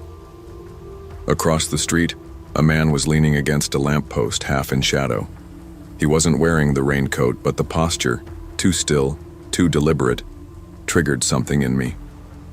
"It's not him," Leah said quickly, as if reading my thoughts. "It's just someone." But she didn't sound sure. Neither was I. We sat back down, pretending to finish our drinks, our eyes drifting toward the glass every few seconds. When I finally looked again, the lamppost was empty. After that night, I stopped believing in clean endings. In the months that followed, Leah learned to live with the possibility of him reappearing. She got a security camera, took self-defense classes, and kept her phone close at all times. I stayed close too, not because she needed protecting, but because I understood the quiet devastation of knowing the worst moment of your life could repeat itself without warning. The last time we talked about Evan, we were sitting on a park bench watching kids play tag. She told me she'd stopped wishing for him to be caught again. Instead, she hoped he'd simply forget about her. "That's the scariest part," she said, "not knowing if you're still in someone's head." I didn't have an answer. We just sat there, the late afternoon sun slanting through the trees, until it was time to go. In the end, what happened at Maple Grind wasn't just about one dangerous man or one frightening afternoon. It was about how easily safety can shatter, how quickly the ordinary can tilt into something you don't recognize. I learned that when someone you care about is in trouble, you can't wait for them to ask for help. You step in, even if you don't understand the whole story, because fear thrives in silence, and the people who love you are the only ones loud enough to drown it out. The night Denver changed for me didn't begin with gunshots. It began with the sound of Ryan Mitchell's laugh echoing off the walls of our ambulance bay, bouncing between steel lockers and the faint smell of diesel. That laugh had been part of my life for years. We met back in 2011, two rookies sweating through paramedic training, learning how to start IV lines on each other's arms, how to run toward trouble when everyone else ran away. Ryan was sharp under pressure, the guy who could joke with a stabbing victim to keep them conscious while I worked on the bleeding. Our friendship wasn't just forged in training manuals and hospital hallways. We'd swapped couches when relationships imploded, split rent when money got tight, and drank together in the kind of dim-lit bars that welcome exhausted first responders without questions. It wasn't the kind of friendship you thought about. It was just there, steady as the sound of the monitor in the back of the rig. By 2016, we'd been partners for 5 years. October that year was unusually cold, the kind of cold that seemed to seep through your coat and settle in your bones. It was late one Friday night, our shift dragging past the 12-hour mark, when the dispatcher's voice crackled through. Reported shooting, multiple callers, outside a place called the West Point Motel. My first thought was that the West Point was trouble even in daylight. We pulled up to flashing blue and red, the cold air stinging as soon as I opened my door. A young man lay on the pavement in front of the motel office, his hoodie soaked dark in the center of his chest. Officers were already on scene, waving us forward. I knelt beside him, cutting away fabric, searching for an entry wound. "Ryan, hand me the occlusive dressing," I said without looking up. Silence. "Ryan." I turned and saw him standing a few feet away, hands still at his sides, eyes locked on the victim's face. His expression wasn't shock exactly. It was something heavier, a recognition that didn't belong here. I called his name again, sharper this time. He blinked, moved toward me, handed over the dressing like his mind was somewhere else entirely. We worked the case, but the kid was gone before we even left the scene. Back in the rig, Ryan sat in the passenger seat without a word. I let it go. We all handled loss differently, but in the weeks that followed, his silence didn't fade. The changes were subtle at first. A missed shift here, a few too many beers after work there. Ryan was always one to blow off steam, but now it felt different, quieter, like he was trying to bury something. He started dodging my questions, turning conversations toward anything but that night at the West Point. Then one evening in early November, he showed up at my apartment without warning. His face looked thinner, skin pale under the porch light. "That kid," he said before I even asked him in, "at the motel, he was my cousin." I stepped aside and he came in, pacing my living room. "I didn't know he was running with those guys," Ryan went on. "Trigger. And they know I know. But I think I know who pulled the words landed like stones. I wanted to tell him we needed to go to the police, but he cut me off. "No, it'll make things worse. You have no idea what these people will do." I'd seen Ryan calm in rollover accidents and house fires, but now his voice shook like the cold had finally reached his bones. He stayed an hour, long enough to drink half a cup of coffee and swear me to silence. When he left, I stood in the doorway long after his taillights faded, wondering what kind of trouble had just walked into my life with him. The days after Ryan's confession felt heavier, like the air itself carried weight. At work, he was half present, his eyes scanning corners and alleyways as we drove. I told myself it was just paranoia bleeding over from his grief, but that theory started to crumble one Tuesday afternoon on a run to a cardiac arrest. We were rolling down Colfax when I noticed a black SUV in the left lane, keeping perfect pace with us. Normally, I wouldn't think twice about traffic shadowing us, but when we turned onto Grant Street, it turned too. A few blocks later, when we switched routes after hitting construction, the SUV appeared again in the mirror. "See that?" I asked. Ryan glanced back without turning his head. "Yeah, ignore it." That was the first time I realized he'd already noticed, and that he wasn't surprised. It didn't end there. Over the next week, the SUV showed up twice more. Once while we were parked outside the ER, once as we were returning to the station. Each time, it would linger just long enough for me to be certain, then vanish into traffic like smoke. Then came the message. It was a Friday night, bitterly cold, and I was leaving the station after paperwork when my captain's voice called me back. "You're gonna want to see this," he said, leading me outside to the far side of the building. Spray painted across the aluminum siding in uneven red letters, "You talk, you're next." The paint was fresh, glistening under the security lights. The words seemed to vibrate in the cold air, sharp as a blade. I felt my hands go cold inside my gloves. The captain didn't ask questions. He just called the police. Officers came, took photos, asked if anyone had enemies. I kept my answers clipped, but my mind was already replaying Ryan's voice that night in my apartment. "They know I know." When I told him about the graffiti, his face darkened. "You went to the captain?" "I had to," I said. "This isn't just about you anymore. They're threatening all of us." "You don't get it," he snapped. "The more attention you bring, the closer they'll get." I pushed back hard, and for the first time in all our years, the air between us felt hostile. We didn't ride together the next shift, we didn't speak for days. By the following week, he'd taken a leave of absence. No warning, no goodbye, just gone. His locker stood half open, a pair of boots inside like he'd be back any minute. But he never returned. Months passed without a word. I told myself he was hiding out somewhere safe, that he'd call when things settled. The truth came 2 years later on a bright autumn afternoon, when I saw him standing across the street at a busy intersection. He looked older, thinner, eyes shadowed, wearing a plain ball cap pulled low.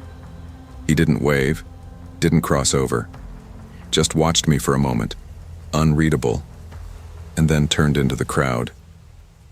I don't know if he was there to warn me, or to make sure I remembered the deal we never made but somehow lived by: silence in exchange for survival. I didn't see Ryan again after that afternoon, but his absence didn't fade like I thought it would. It became part of the city for me, a missing piece I felt whenever we drove past the West Point Motel, or when I passed a black SUV in traffic and found my pulse quickening without reason. Work went on. Partners came and went, each with their own quirks and rhythms, but no one ever filled the space Ryan left. That's the thing about people you've shared life and death moments with. They don't get replaced. They stay in your bones. Some nights after a rough call, I'd find myself walking past his old locker. The boots were gone now, replaced by another medic's gear, but the faint scuff marks on the floor were still there. I'd think about how fast things unraveled. One call, one body on the pavement, and a lifetime of loyalty turned into a story I couldn't explain to anyone outside of it. What gnawed at me most wasn't just the threat we faced, but the truth Ryan carried. If he knew who pulled the trigger that night, then somewhere out there, someone had gotten away with murder. And because of fear, his and eventually mine, we'd let that truth rot in the dark. I tried once to track him down. Called an old roommate of his, reached out to a mutual friend from training. They'd say, if he's smart, he's keeping it that way. And maybe that was the point. Staying gone was survival. Staying silent was protection. For him, for me, for anyone who'd ever been within arm's reach of that motel's front door. But silence comes with a cost. It eats away at you, a slow erosion that doesn't stop. Every time I rolled past a call that looked routine, a bar fight, a domestic, a shooting in the bad part of town, I felt the weight of what we didn't do, the name we never said, the case that never made it into the system. I still don't know if Ryan blames me for going to the captain. I don't know if he was grateful, furious, or just resigned. All I know is that day at the intersection, when he turned away, I felt something close for good between us. Not because of what happened, but because of what we both chose afterward. To live with it in the shadows. The moral I carry from it is sharper than I'd like to admit. Loyalty is noble, but when it's weighed against justice, you have to decide what you can live with. Protecting someone you care about might mean letting the truth die, and the real danger is learning you can. I still answer every call that comes in. I still show up, run toward the chaos, do my job. But there's a part of me now that listens for the echo of a black SUV in the street behind us, or looks twice at the stranger in the crowd. Not out of fear exactly. Out of the knowledge that some stories don't end. They just stop being told. There are some friendships you don't drift away from, no matter how much time passes or how different you become. Caleb Moore was mine. If my life was a series of orbits, he was the sun I kept revolving around, even when I knew I should break free. We met in the 4th grade, when he punched a kid in the nose for stealing my lunch money. It wasn't some noble act of justice. Caleb just liked to fight. But to me, it felt like someone had decided I was worth standing up for. We were inseparable after that. Sleepovers, detention slips, late-night bike rides through the bad parts of town. I could see why my parents didn't trust him. They didn't see the kid who'd patch my scraped knees with Band-Aids stolen from his mom's bathroom cabinet. They only saw the boy who set fire to a neighbor's mailbox just to see what would happen. By the time I was 19, I'd run out of excuses for why my life wasn't moving forward. I'd dropped out of community college after my first semester. The lectures bored me, the assignments felt pointless, and the longer I sat in those cramped classrooms, the more I thought about leaving. My parents were furious. My dad, a machinist who'd worked the same job for 3 decades, believed quitting was a permanent stain. He didn't yell much when I was growing up, but that spring, it seemed like every conversation turned into a fight. The night it all boiled over, we were in the kitchen. My dad leaned on the counter, arms crossed, voice sharp. "You think the world owes you something?" I never said that. "You don't have a plan, you just quit. Better than wasting years doing something I hate." He shook his head like I was speaking another language. My mom stayed quiet in the doorway, her arms folded tight. I felt the heat rise in my chest. "You know what? Forget it," I said, grabbing my jacket. "I don't need this." I stormed out and didn't look back. I walked 2 blocks before I pulled out my phone and called Caleb. He answered on the second ring. "You sound like someone who needs a beer," he said. "Or 10, I muttered. "Can you pick me up?" "Already on my way." When his Toyota pulled up, music blared so loud the bass rattled the side mirrors. He grinned at me through the open window. "Forget them," he said. "You don't need to listen to anyone, you've got me." I climbed in, and for the first time that night I felt like I could breathe. The first week on Caleb's couch was a blur of greasy takeout, midnight walks, and card games that lasted until sunrise. It felt like a vacation from my own life. No lectures, no disapproving glares, no questions about what I was going to do next. Caleb had a way of making the world feel like it was ours. We'd sit on his balcony, smoking cheap cigarettes, watching the lights of the city like they were put there just for us. But under that easy freedom, I started noticing things that didn't add up. He'd vanish for hours without saying where he was going. Sometimes he'd come back smelling faintly of sweat and cigarette smoke, his clothes rumpled, his eyes sharp like he'd been wired on adrenaline. Other times, he carried thick stacks of cash that he shoved into a locked metal box under his bed. The box was dented, its paint chipped, and he never left it out of sight for long. One night he came home with a black eye and a split lip. "What the hell happened?" I asked. "Bar fight," he muttered, tossing his jacket on the couch. "Since when do you go to bars that punchback?" He smirked, but it didn't reach his eyes. "Don't worry about it." 2 nights later, while Caleb was in the shower, there was a knock at the door. Without thinking, I opened it. A man stood there, maybe mid-40s, tall and broad, wearing a leather jacket. His eyes were flat and cold. "Tell Caleb I'll see him Friday," he said. "And if he's not there, we've got a problem." He walked off before I could say a word. When I told Caleb later, he froze for half a second before forcing a laugh. "Yeah, that's nothing. Don't worry about it." But I did. And when Friday came, my worry turned into something heavier. Caleb was gone all night Friday. I tried calling, texting, nothing. Every creak of the apartment building made my stomach knot tighter. Just after sunrise, the door opened. Caleb stepped in, pale and sweating, eyes bloodshot. He tossed the locked box into a backpack, zipped it, and said, "We need to leave, now." "What's going on?" I demanded. "I'll explain later. Just grab your stuff." "No, tell me now." He looked at me, jaw tight. "You'll understand soon." We drove in silence, the city shrinking behind us. He headed toward the industrial outskirts where empty factories sat like rusting skeletons. Finally, he pulled behind a boarded-up warehouse and killed the engine. "Stay in the car. I mean it." I watched him disappear through a side door. Minutes later, shouting erupted inside, followed by a metallic crash. My hands gripped the seat so tight my knuckles hurt. Then Caleb burst out, running full tilt, a shadow close behind him. He dove into the driver's seat, slammed the car into gear, and we tore out of the lot. Halfway back to town, he finally spoke.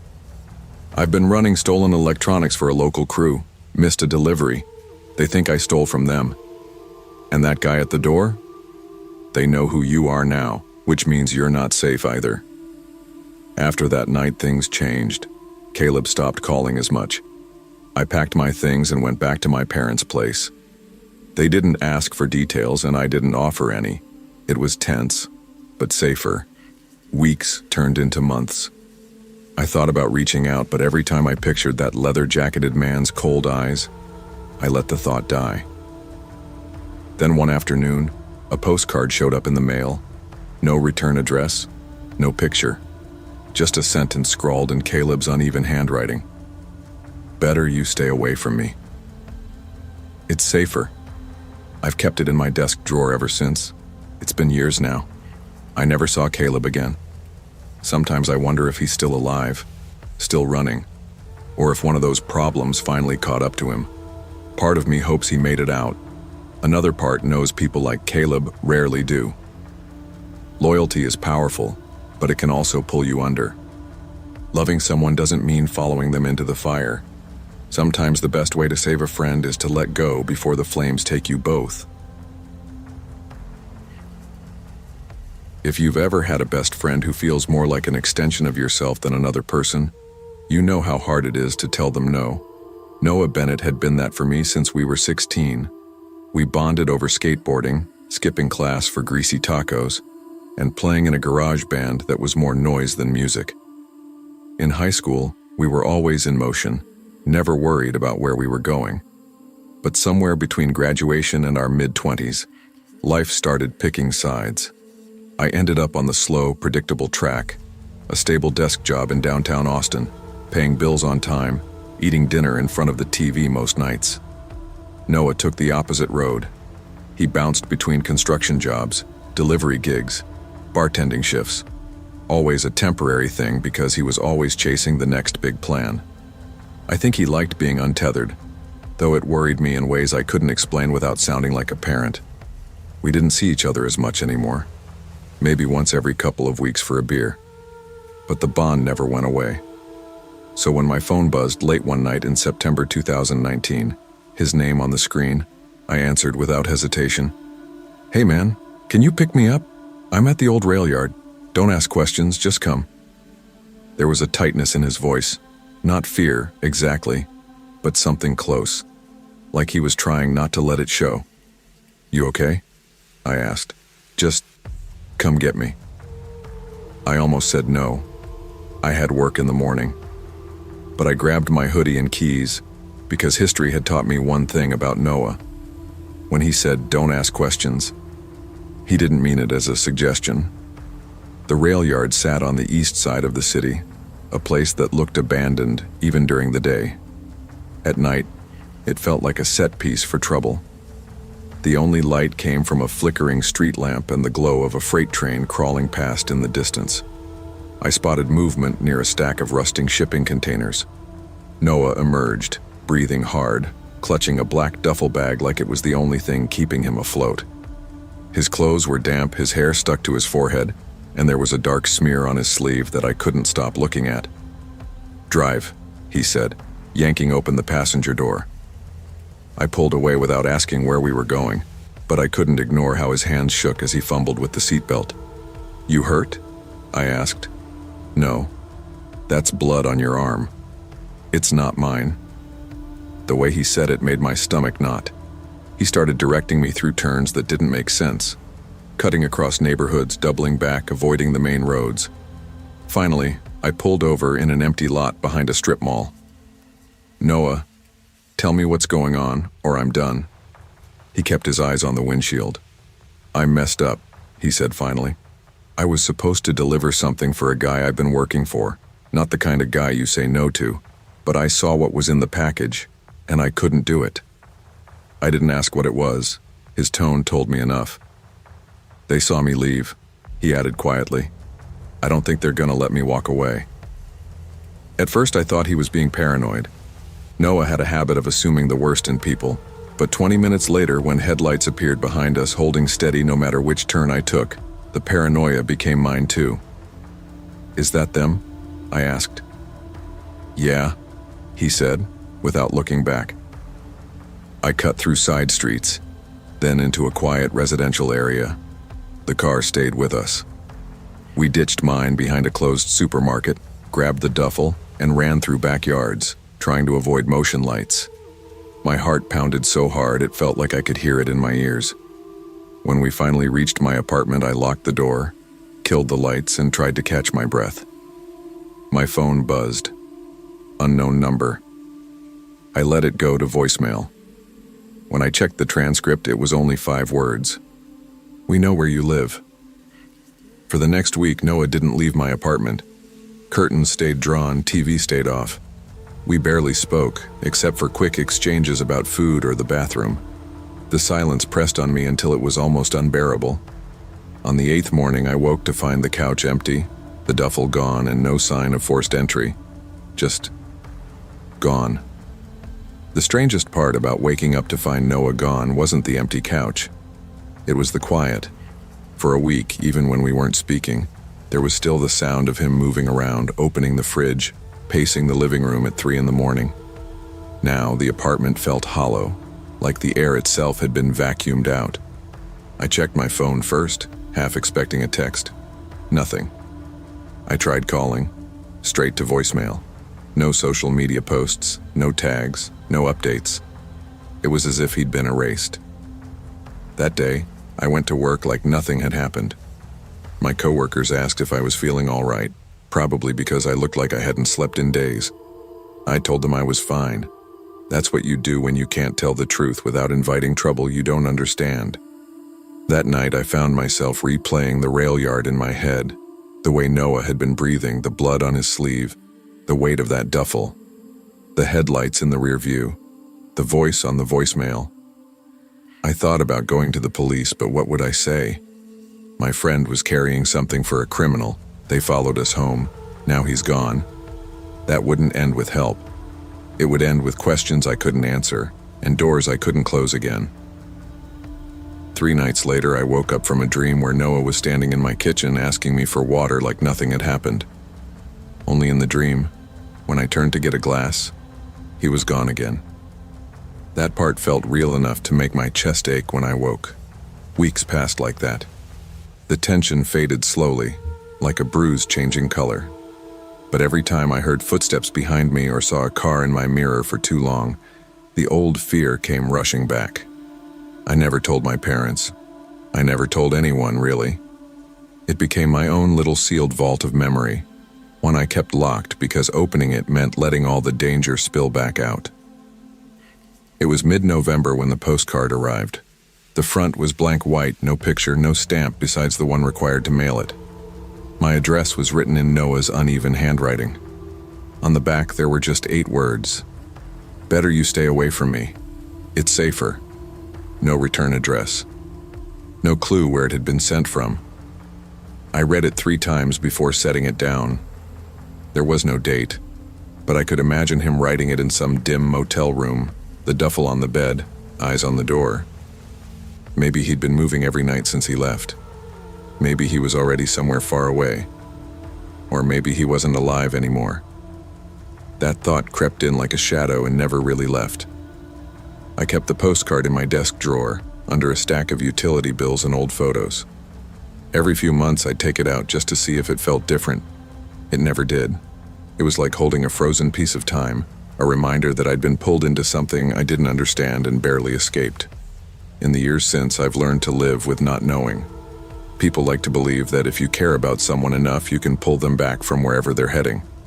But sometimes their road is already too far gone, and all you can do is watch them disappear around the bend.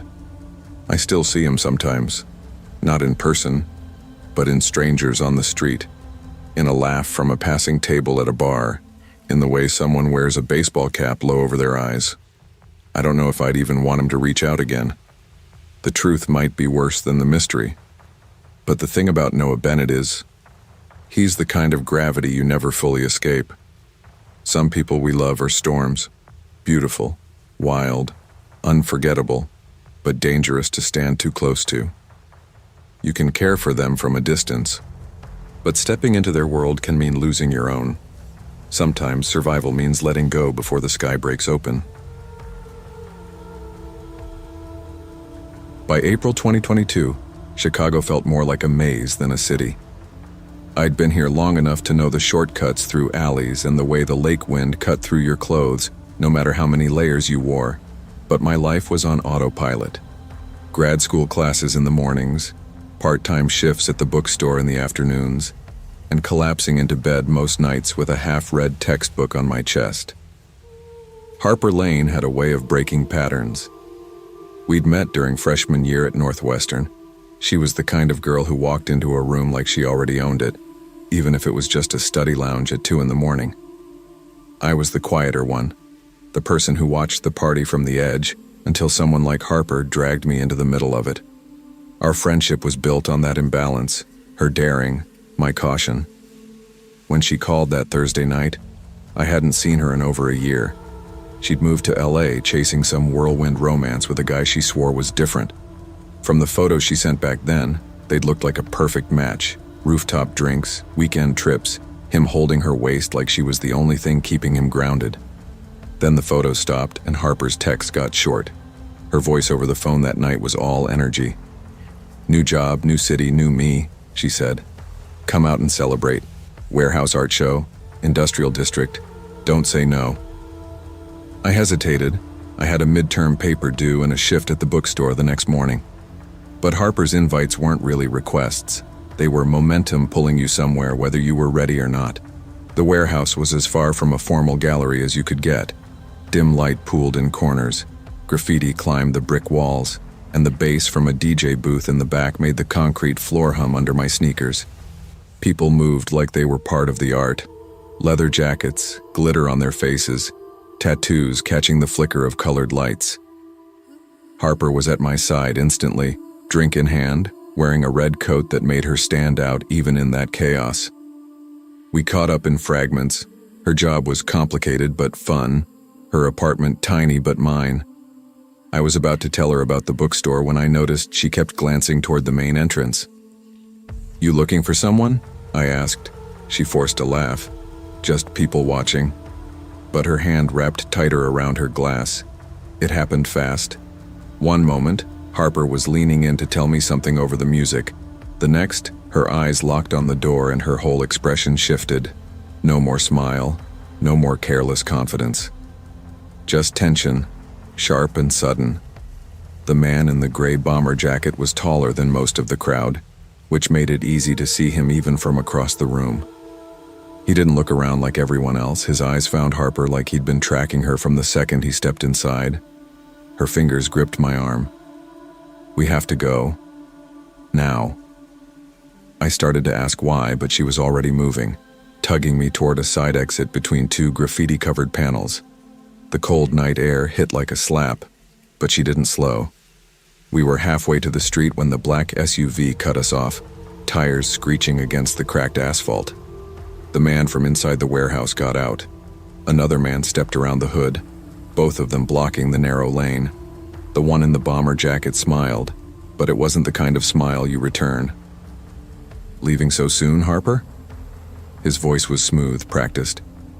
"You still owe me a conversation." My pulse jumped. Harper muttered under her breath, "Don't talk, just run." But the 2 men stepped forward, closing the gap. One reached into his jacket. I didn't want to find out what for. I shoved Harper toward a side alley, the sound of my sneakers slapping the wet pavement louder than my breathing. We weaved between dumpsters and broken pallets, until the alley opened onto a busier street bathed in the safety of streetlights. We ducked into the first crowded place we saw, a late-night diner that smelled like burnt coffee and fried onions. We slid into a booth near the back, both of us trying to look like we belonged there. My hands shook when I picked up the menu. "Okay," I said, voice low. "What the hell was that?" Harper's eyes were fixed on the window, scanning the street outside. She hesitated before speaking. "That guy. His name's Evan. I met him in LA. We dated. At first it was fine. He was charming. Always knew where the best rooftop bar was. Always made me feel like I was the most important person in the room. But when I broke it off, things changed. He started showing up at places I didn't tell him I'd be. Friends saw him parked outside my building. I moved here to get away from him. I stared at her, and now he's here. Guess I'm not as good at disappearing as I thought, she said bitterly. We stayed in that diner for hours, ordering nothing but coffee, watching the door. Around 2 a.m., we called a rideshare and went to my apartment. I offered her my bed, but she insisted on the couch. Neither of us slept. Every creak in the hallway made us freeze. The next morning, I made coffee and tried to act like things were normal. She said she'd handle it, and that I didn't need to get involved. But the edge in her voice told me she wasn't sure she could keep that promise. The days that followed felt like walking around with a live wire in my chest. I still went to work at the bookstore, still attended classes, still sat in my cramped apartment at night. But everything felt thin, like I was living on the surface of something dark and restless. Harper stayed on my couch, her suitcase wedged between the wall and the coffee table like she was ready to bolt at any moment. She didn't leave much, a quick trip to the corner store, a smoke break on the fire escape. And when she did, she came back scanning the street behind her. Every time I asked if she'd gone to the police, she brushed it off. "You don't get it," she said one night, staring into her cup of tea. "Guys like him don't get scared because a cop takes a report. All it does is make them angrier." We started a quiet routine. I'd head to class in the morning. She'd stay in the apartment. Sometimes I'd catch her at the window looking out like she was expecting to see that SUV parked below. She never said his name again after that first night. Then the text started. Not to me, to her. I'd hear her phone buzz and watch her shoulders stiffen as she read whatever had come through. She never let me see the screen, but I didn't need to. Her hands shook, her eyes got glassy, and she'd set the phone face down like it was something alive and dangerous. On the fifth night, we were eating takeout on the couch when her phone buzzed again. She glanced at it, then locked the screen without touching her food. "I think I should go," she said softly. "Go where?" "Somewhere he can't find me." I wanted to argue, to tell her that running wouldn't solve anything, but the truth was I didn't have another solution. I couldn't promise she'd be safe here, and that felt like failure. I woke up the next morning to quiet. Too quiet. The couch was empty. The blanket she'd been sleeping under was folded neatly over the armrest. Her suitcase was gone. So was her phone charger, her jacket, her toothbrush in the bathroom. The only thing she left behind was a yellow sticky note on the fridge. "You're safer without me." The words sat heavy in my chest. I read them over and over, like they might rearrange themselves into something less final. For the first few days, I convinced myself she'd text or call or walk through the door like nothing had happened. I checked my phone constantly. Every unknown number made my heart lurch, half hope, half dread. But the days stretched into weeks and the silence stayed. Sometimes, walking home from class, I'd feel like I was being watched. I'd catch myself looking over my shoulder, scanning the faces in passing cars. I never saw the SUV again, but that didn't mean it wasn't out there. It's been over 2 years now. I haven't heard from Harper. I tell myself she got away, that she's living somewhere warm and anonymous, maybe under a different name. But there's another part of me, the part that remembers the look in her eyes that night in the diner, that wonders if she ran far enough. And every so often, when my phone rings from a blocked number, I let it go to voicemail. Because if it's her, I'm not sure which version of the truth I'll have to hear. Sometimes loyalty means standing beside your friends no matter what. But there are moments when the danger they carry can spill over onto you. And the bravest thing you can do, for them and for yourself, is to step back. You can care deeply for someone and still protect your own life. It's not abandonment, it's survival. I was 20 the first time I set foot in Sapphire Hills. A quiet neighborhood just outside Flagstaff, bright stucco homes, even rows of magnolia trees, driveways so clean they looked power-washed daily. It was the kind of place people moved to when they wanted quiet without questions. Safe, quiet, forgettable. Just the way I liked it. My name's Kayla Brenner.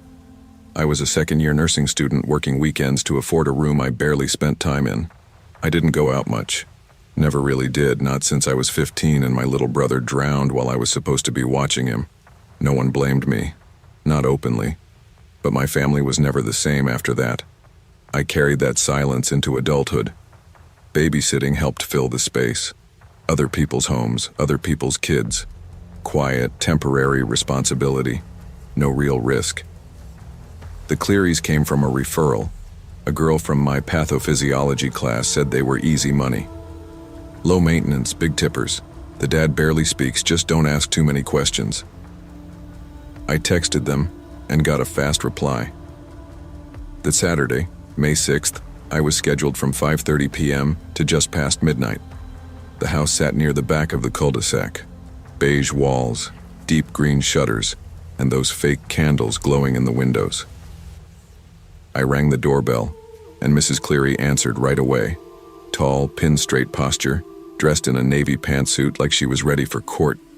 Mr. Cleary stood behind her, silent, holding the car keys.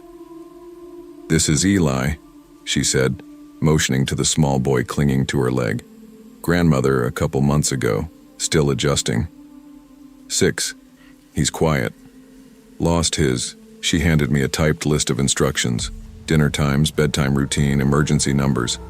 Then, softer. "If the hallway lights flicker, reset the breaker near the laundry, and don't open the green room." "The guest room?" I asked. She nodded. "It hasn't been used since last year. He doesn't go in there anymore." They left without hugs or fuss. The front door closed behind them with a strange finality. I turned to Eli. He just stood there, blinking slowly, his hands clasped tight in front of him. For the first hour, everything went fine. I warmed up a small plate of baked ziti from the fridge, cut his carrots into coin shapes, and sat with him while he drew with dull crayons on the living room rug. He never said a word, but he wasn't difficult. Just quiet. The kind of quiet that made you forget what voices sound like. Then, at 7:15, he stopped drawing. His crayon rolled from his fingers, unnoticed. I looked up to find him staring down the hallway. The light outside the green room door was flickering. One bulb, like a heartbeat. "You okay?" I asked. He didn't answer, just turned and slowly crawled behind the couch. I stood uneasy and walked toward the breaker like I'd been told. The green room door was shut, but beneath it leaked a soft, dull glow. Not harsh like a lamp, more like the walls themselves were pulsing. The kind of light that made you feel watched, even alone. I didn't touch the door. I didn't even pause. I reset the breaker, even though nothing looked tripped, and walked back. Eli was still behind the couch, watching me. He pointed to the paper where he'd been drawing. A new figure had appeared there, tall, draped in black with no eyes.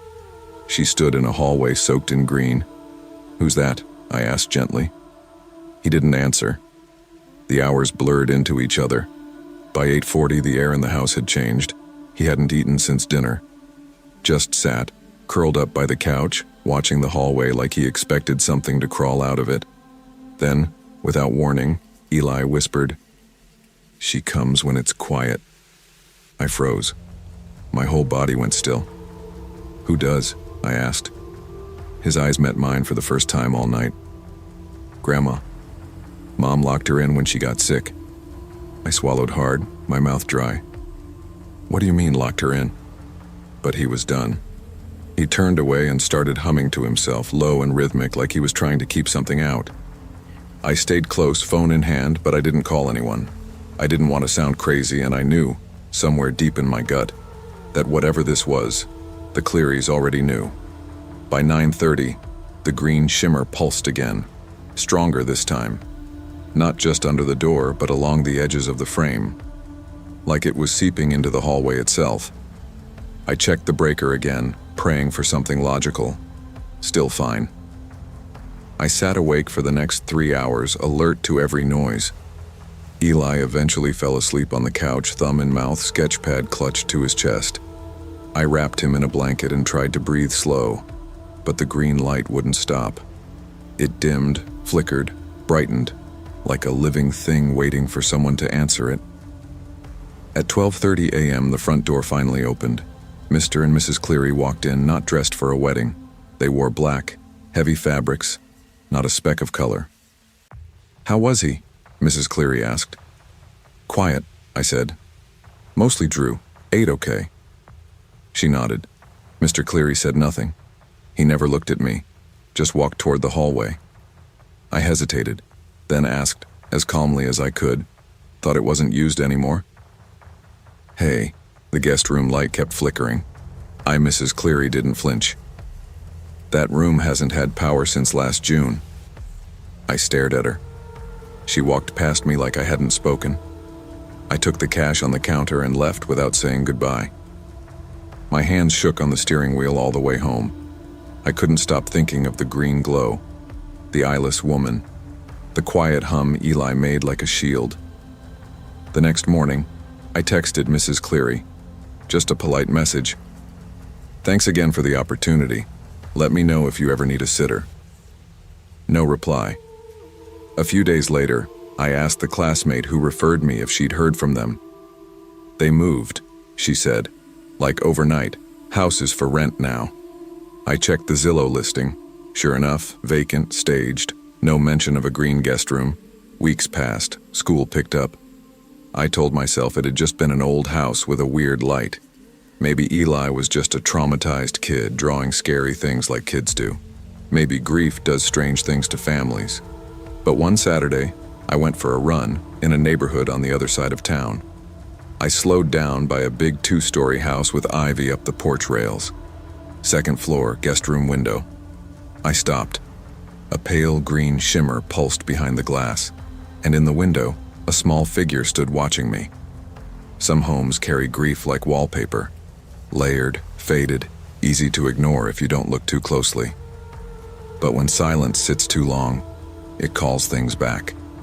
Not always ghosts, not always spirits, but memories that refuse to stay buried. Sometimes the most dangerous things aren't what you hear, but what you almost didn't. Trust the stillness. Listen when the quiet gets too loud. And never ever ignore the door they told you not to open. It's strange how something as simple as a job can give shape to a life that feels like it's unraveling. After I dropped out of college, I lost track of time for a while. One day bled into the next. I started babysitting because it gave me structure, a reason to be somewhere, to be someone, even if just for a few hours.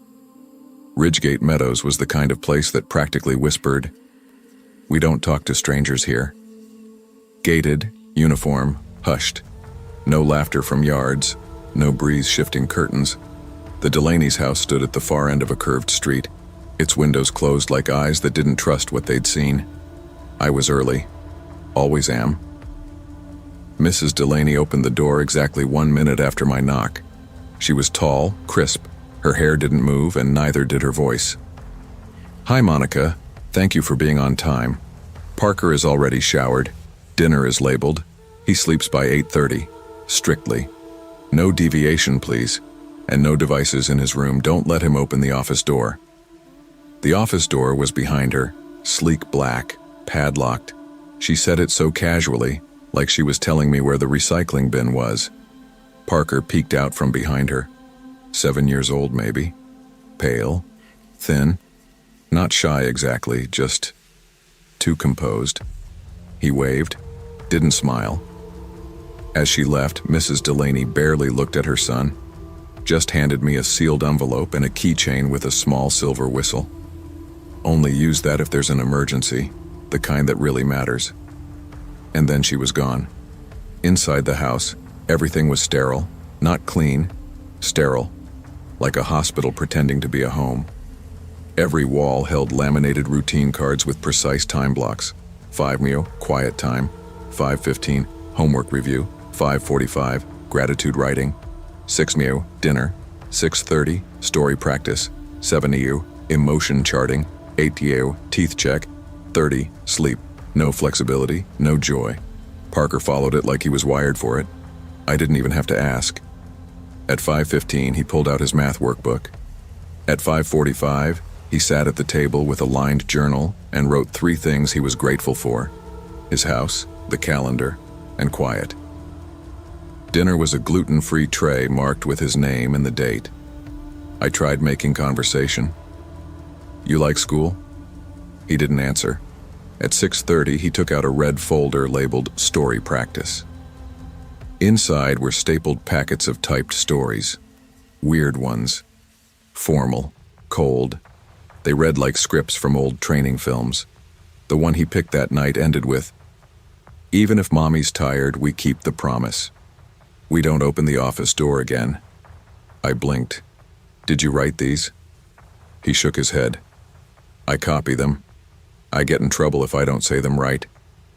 At 7:10, while he brushed his teeth, a light flicked on behind the black office door. Just a flash, like someone turned on a lamp and changed their mind. Parker froze. His toothbrush clattered into the sink. "Did someone go in there?" I asked. He whispered, "No one's allowed in there. But sometimes Mommy talks to herself in there. She says it's where the mistake happened." I didn't press. I didn't want him to shut down. By 8:20, Parker was already in bed, lying so still he didn't even blink as I said goodnight. I sat in the hallway outside his room, scrolling through nothing on my phone, but the house didn't let you forget it was watching. At 9:35, the office door creaked. Just a breath of movement. The padlock was undone, dangling. I knew I hadn't touched it. Then came the voice, low, rough. "You always ruin it. You always break it." I stood slowly. The door opened a few inches like it was inviting me. Inside was dim. One desk, 2 chairs, a broken baby monitor blinking red. Pinned to the back wall was a printed note. Trial 3, Monica. Observation begins. My name. I stepped back like something had bitten me. I turned, and Parker was there, barefoot, watching. "She only lets people in when she's tired of the way they babysit me," he said softly. Girl didn't follow the sleep rule. She cried when she read her name too. The last, my mouth opened, but no words came. He blinked at me, then walked back to his room like he hadn't just said something completely unreal. I stayed in the entryway after that, clutching my bag. I didn't try to call anyone. I didn't move. I just watched the clock inch toward 1 a.m., waiting to leave without making noise. The office door never closed, but nothing else happened. At 1:10 a.m., the front door opened and Mrs. Delaney stepped in like she hadn't been gone at all. Her lipstick was still perfect. Her eyes weren't tired, just hollow. "Did he sleep on time?" "Yes," I said. "Did you enter the office?" "No." She stared at me for a moment too long, then smiled, but not kindly.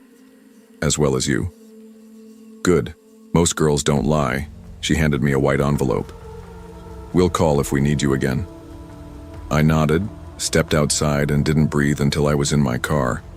My hands trembled as I tore open the envelope. 200 in crisp bills, and one of Parker's story cards. On the back, written in uneven pencil, "If Monica tells, she'll go in the office forever too." I never went back. I didn't text her. She never texted me. I never saw the job posted again. Not in the usual groups, not on the apps. Sometimes when I'm alone, I wonder if there was even a trial 1 or trial 2. Or if Parker writes the story cards himself when no one's watching. I've Googled their address more times than I can count.